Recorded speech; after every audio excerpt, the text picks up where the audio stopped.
În adâncurile istoriei, într-un timp îndepărtat și misterios, un secret a fost ascuns de ochii lumii. Un secret ce a fost păstrat cu sfințenie de un ordin antic, învăluit în mituri și legende. Astăzi vom dezvălui povestea fascinantă a prioratului din Sion, o poveste țesută cu firele intrigii, conspirației și misterului. Pregătiți-vă să pătrundeți într-o lume unde realitatea și ficțiunea se împletesc într-un dans etern. În zorii Evului Mediu, undeva în inima Franței, se spune că a luat naștere un ordin secret, cunoscut sub numele de Prioratul din Sion. Fondat în anul 1099, acest ordin misterios avea să devină subiectul unor legende nesfârșite și a unor teorii conspiraționiste ce sfidează timpul. Dar cine au fost acești oameni și ce căutau ei? Istoria ne spune că Godfrey de Bouillon, unul dintre liderii primei cruciade, a fost ales drept protector al mormântului sfânt din Ierusalim. Însă ceea ce puțin știu este că Godfrey a fost, de asemenea, o figură centrală în crearea prioratului din Sion. Potrivit legendei, el ar fi descoperit secrete antice, artefacte sacre și cunoștințe ezoterice pe care le-a protejat cu prețul vieții.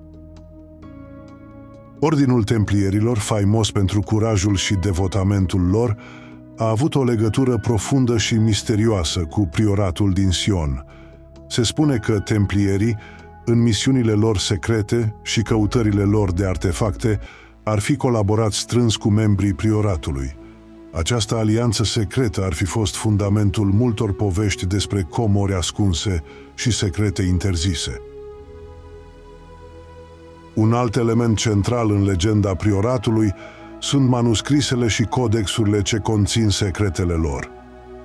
Documente precum dosieri secreți, descoperite în anii 1960 în Biblioteca Națională a Franței, au alimentat teoria existenței prioratului. Aceste manuscrise vorbesc despre o linie de sânge secretă, despre protectori ascunși ai adevărului și despre o cunoaștere pierdută a omenirii. Fiecare organizație are nevoie de un lider, iar prioratul din Sion nu face excepție. De-a lungul secolelor, mulți lideri ai lumii au fost asociați cu titlul de Mare Maestru al prioratului. Figuri precum Leonardo da Vinci, Isaac Newton și Victor Hugo au fost sugerați ca fiind parte din această societate secretă. Ce rol au jucat ei în adevărata istorie și ce influență au avut asupra cursului umanității? În timpurile moderne, prioratul din Sion a fost readus în atenția publicului prin lucrări literare și filme, cel mai notabil fiind Codul lui Da Vinci de Dan Brown. Această popularizare a stârnit imaginația oamenilor, dar și suspiciuni cu privire la veridicitatea informațiilor. Este prioratul o simplă invenție a fanteziei sau o realitate bine ascunsă sub straturile istoriei? Pentru a descoperi adevărul din spatele mitului, trebuie să ne întoarcem la originile sale și să examinăm dovezile istorice. O analiză atentă a documentelor, a mărturiilor și a artefactelor poate oferi o perspectivă clară asupra existenței sau inexistenței prioratului. Poate că adevărul nu este atât de clar pe cât ar părea și în final totul rămâne o chestiune de credință.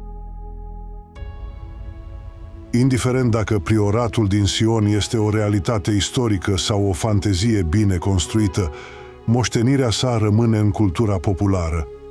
A inspirat nenumărate povești, teorii și speculații. Este un simbol al misterului, al căutării adevărului și al puterii ascunse. În final, poate că cea mai mare realizare a prioratului este abilitatea sa de a continua să fascineze și să incite curiozitatea generațiilor viitoare. Așadar, dragi căutători ai adevărului, călătoria noastră prin misterele prioratului din Sion ajunge la sfârșit. Într-o lume plină de enigme și legende, povestea acestui ordin antic rămâne una dintre cele mai captivante. Indiferent de ceea ce alegeți să credeți, un lucru este cert. Căutarea cunoașterii și a adevărului nu se sfârșește niciodată. Până data viitoare, rămâneți curioși și continuați să explorați necunoscutul. Aceasta este Biblioteca și împreună descoperim istoria.